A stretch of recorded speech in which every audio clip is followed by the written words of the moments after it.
Today I'm going to show you how to make a plunge cut. We're going to make a plunge cut with a reciprocating saw, a circular saw, an oscillating multi-tool, and a jigsaw. The reason that you would need to make a plunge cut is because you need a hole in the center of a piece of wood or a piece of drywall. When it comes to drywall, the oscillating multi-tool is my choice. It cuts through it very clean and very fast. However, it will do other woods. It'll make clearances for you, and it's a very handy tool to have. While each one of these tools would be used in its own unique situation, as you run into things, you may discover that one tool won't fit where you need it to fit if you're making a plunge cut on something that's already assembled versus making a plunge cut in something that is not yet assembled. In that case, the oscillating multi-tool might be the way to go. Sometimes the reciprocating saw is a little bulky to get into some areas and get that cut made. If it's already together, typically the circular saw is not the choice. Maybe, depends on how long that cut is. And the jigsaw would probably really never be the choice. That would be more of a woodworking type scenario. However, we're going to discuss every one of these right now.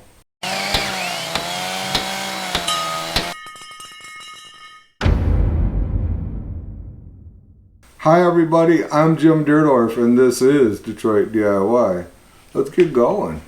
We'll be using a piece of 1/2-inch plywood for all of our cuts today. And I've just drawn out a few different little scenarios on here. None of them are actual dimensions of anything.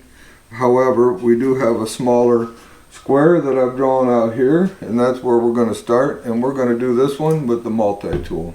The multi-tool may be the most challenging of all of these to cut accurately or straight, and it's just by nature of how it operates. So if what you're cutting needs to be precise, you can clamp a piece of material on here to help give you a better guide of getting your blade straight through this material. However, this is not that important or that critical, so let's go ahead and get us a hole cut in here. I also suggest that its variable speed start slow.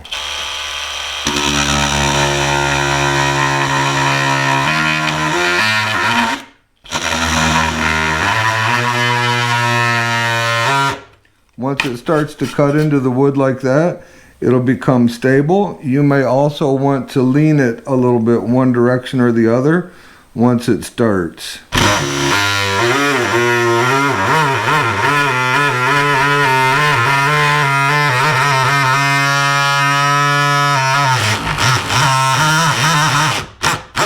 So as you heard, we just went through the wood with just this corner of the blade.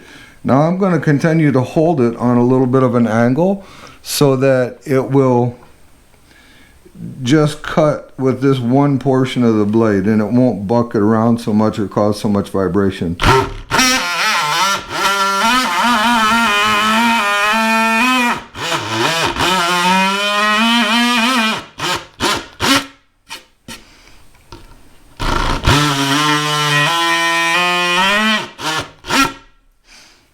Now we are not exactly on the line, so let's try and get a little better here.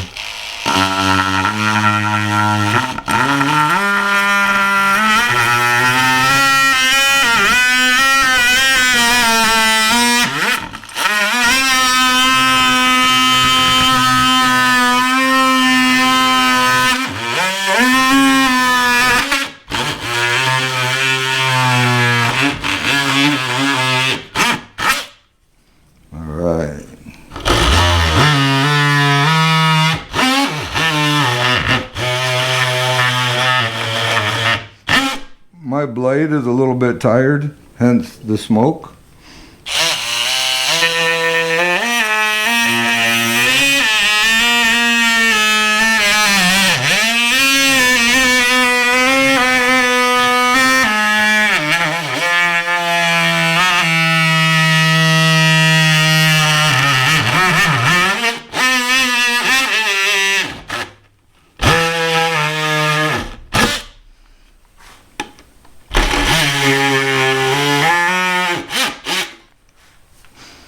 Now the same thing this way.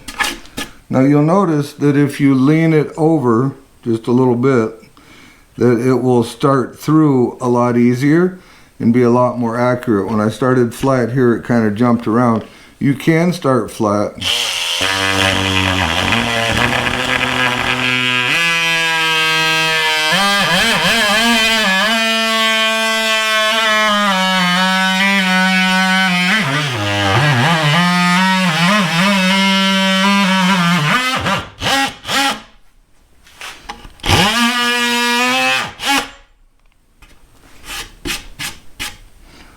We got just a little bit of holding us right here.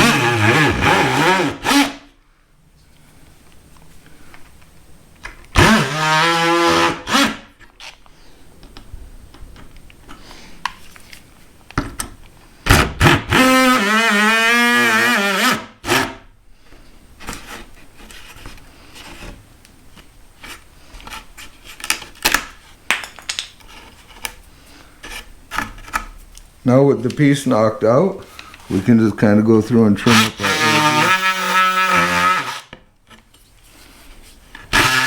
edges. And there we have it. Typically there would be a trim plate of some sort, so the little bit of overcut and whatnot you would not have to concern yourself with. And depending on what it is, drywall obviously would cut much easier than this. Let's move on to the jigsaw. I drew this opening for the jigsaw, and I really like these barrel handled jigsaws better than the taller handled jigsaws. I'll put a link down in the description for the tools that we're using today. If you use one of those links, remember that it doesn't cost you any extra, and I do get a small percentage.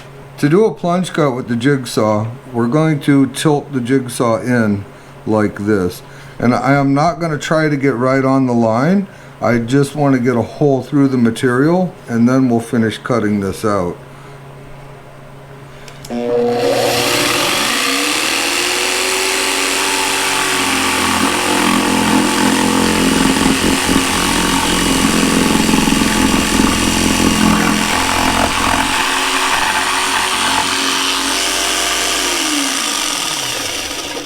So now that we are through the material, we can go ahead and get our cut this way.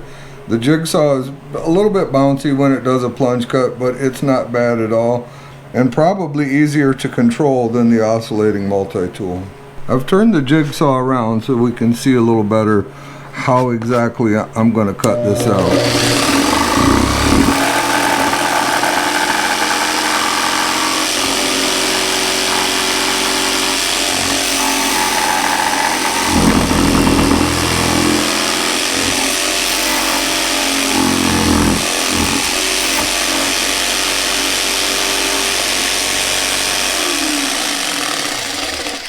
So my goal was just to open up a little hole right here so that now I can fit my jigsaw in this way. Well, almost, a little bit more.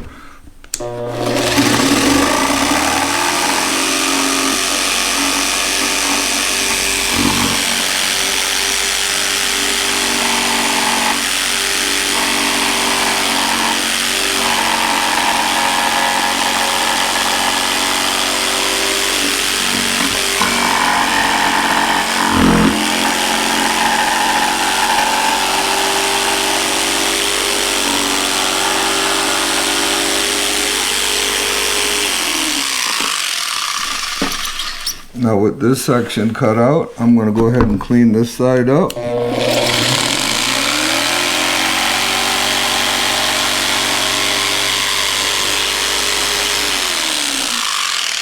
Now I want to do the same thing here and here so that I can get my blade able to cut this way.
Now we'll go back, clean this up.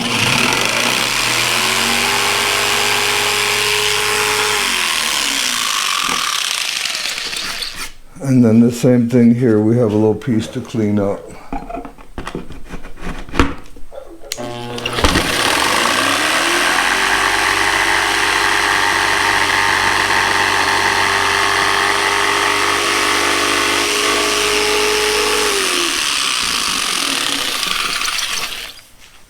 We're almost there. One more little cut through here.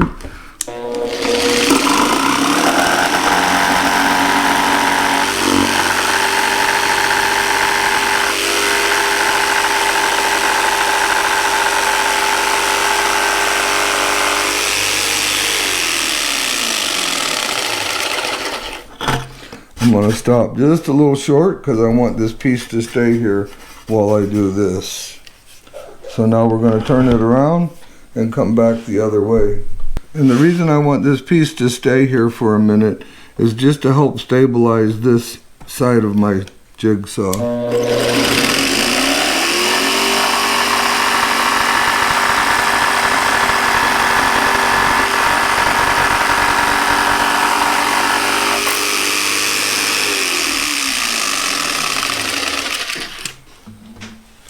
Now we'll finish this last little bit.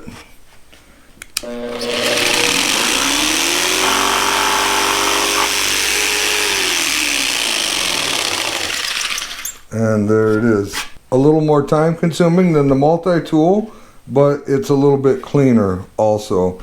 And another way that you can do this with a jigsaw is to drill a hole at one corner or at all four corners that's the size of the jigsaw blade, so that you can just stick it in there and then cut the lines out straight and wind up with your square corners.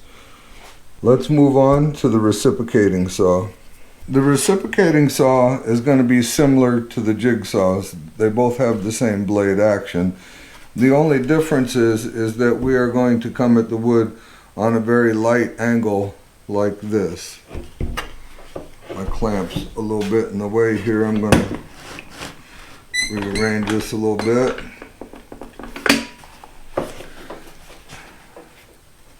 So we want the saw almost laying right on the wood. It'll be resting right here on the body of the saw. And these blades, you can use a shorter blade if you like, but once you get the hole through, then you can guide it much better.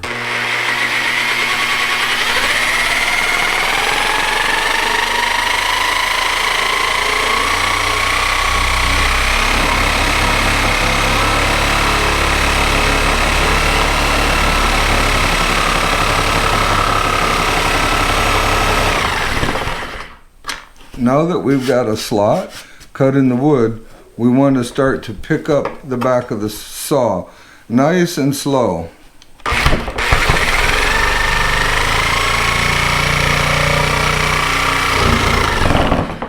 Okay, now we're through the wood, so now we just need to clear us out a little bit of a path for the blade to move freely. So now that I have the foot of the saw against the wood and we're starting to cut, we can go ahead and complete our cut.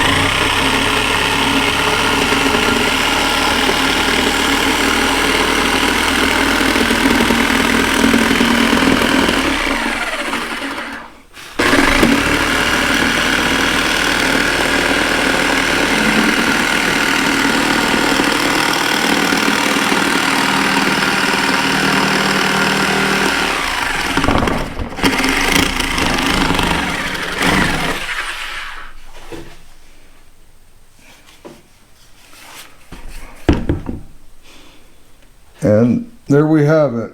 I'll do a video on just the reciprocating saw to help you understand better how to control the saw to cut on your lines. A lot of people struggle with that, or they get off 90-degree cuts that are really bad. But it's not a bad saw to use and get a good clean cut on your line. Now to finish this side, we'll just come in the opposite way.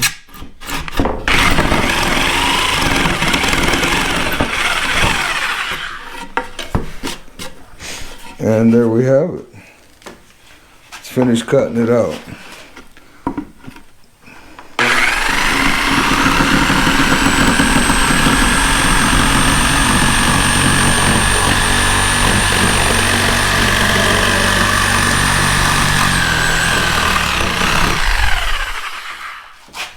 off my line.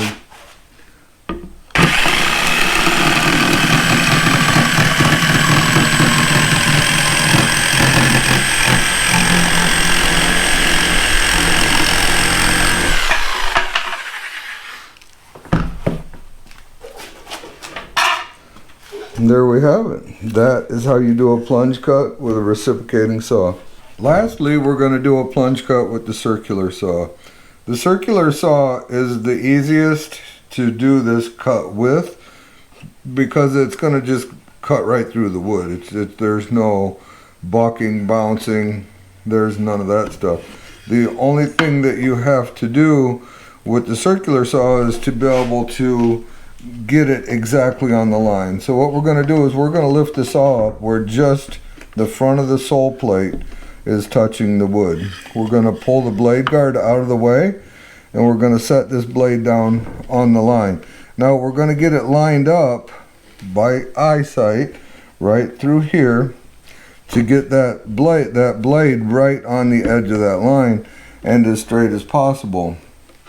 Now when you're doing this, you'll also want to look at the front of your sole plate and make sure that your sole plate is lined up correctly on the line that you're cutting so that you know that you're straight. You don't want to go in crooked from the start. Let's take a look over here real quick.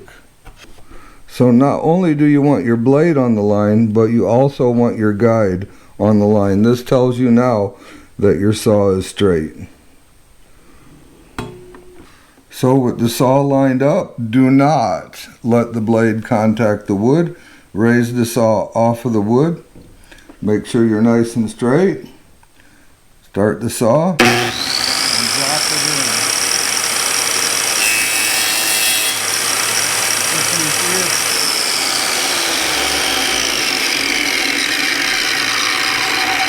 in. If you see that you're off a little bit, stop and readjust.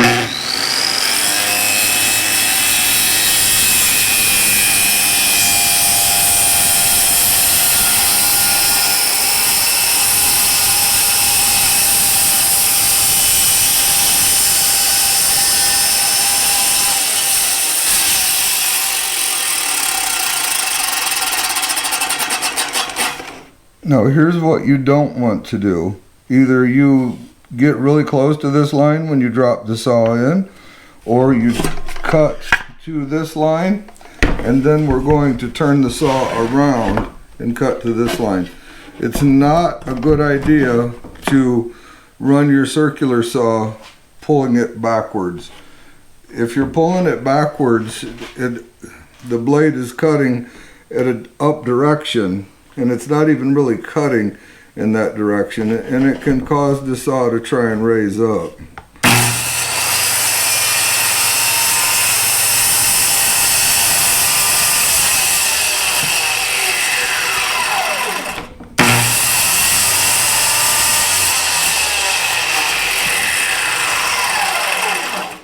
Wait for our blade to stop and lift it up. And we've just made a very nice plunge cut, nice straight on the line.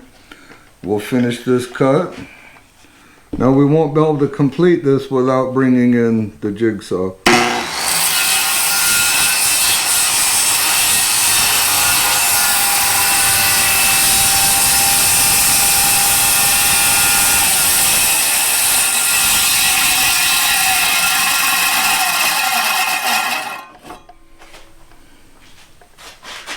And because this is an angle cut, I am holding my blade guard out of the way.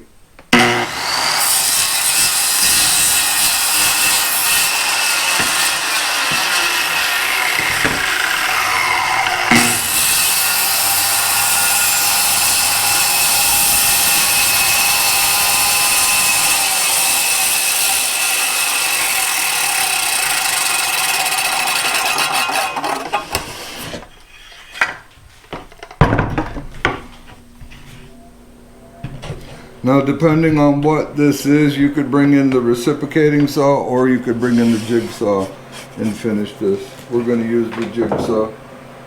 So with the saw lined up, do not let the blade contact the wood. Raise the saw off of the wood. Make sure you're nice and straight. Start the saw and drop it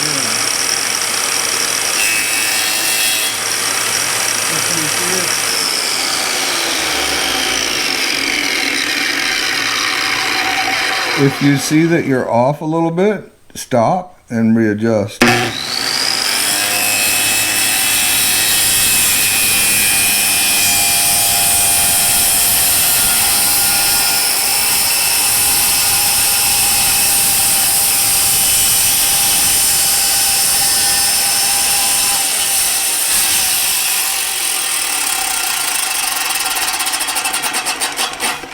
Now here's what you don't want to do. Either you get really close to this line when you drop the saw in, or you cut to this line, and then we're going to turn the saw around and cut to this line.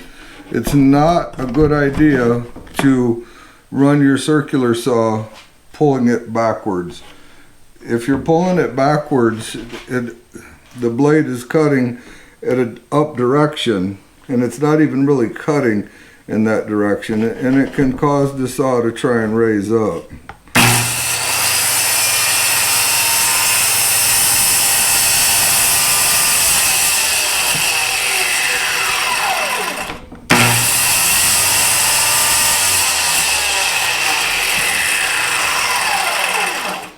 Wait for our blade to stop and lift it up. And we've just made a very nice plunge cut, nice straight on the line. We'll finish this cut.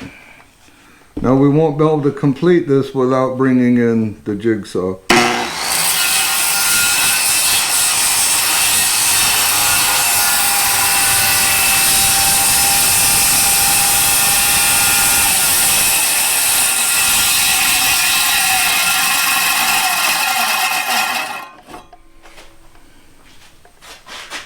And because this is an angle cut, I am holding my blade guard out of the way.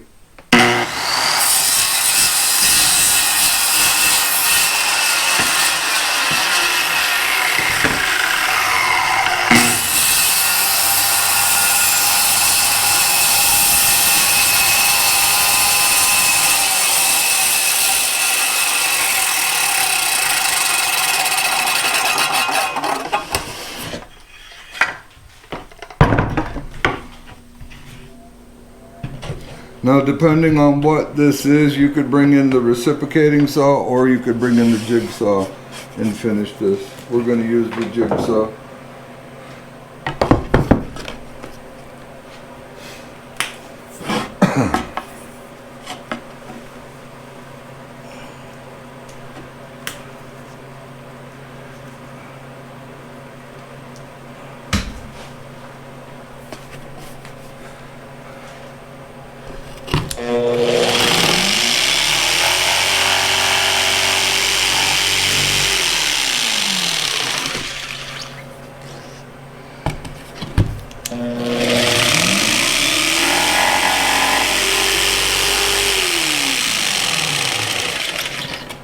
Now I'm going to support this with this hand just so that it doesn't fall out.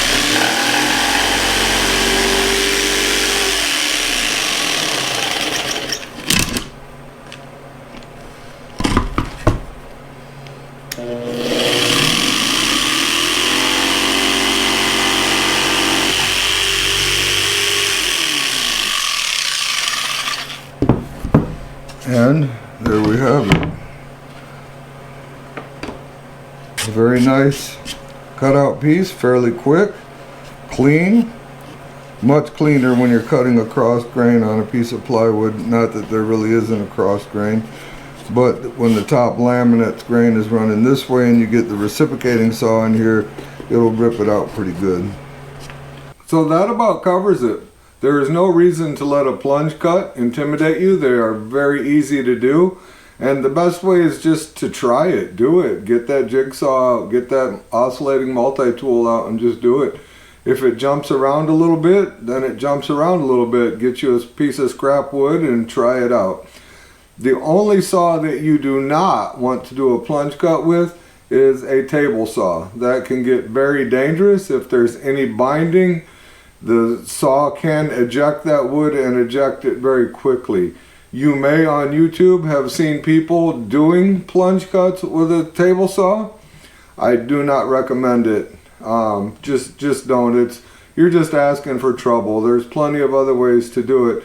If you need a good straight cut, you can still do that with the circular saw, and the same thing, just clamp you a fence onto your wood, use a track, whatever you need to do to get that nice straight cut in those sheet goods without putting them in the table saw.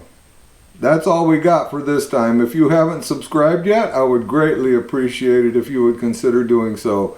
If you enjoyed yourself, click on the playlist or the video that's going to pop up next to me. And remember to always respect the power of your power tools. We'll see you soon.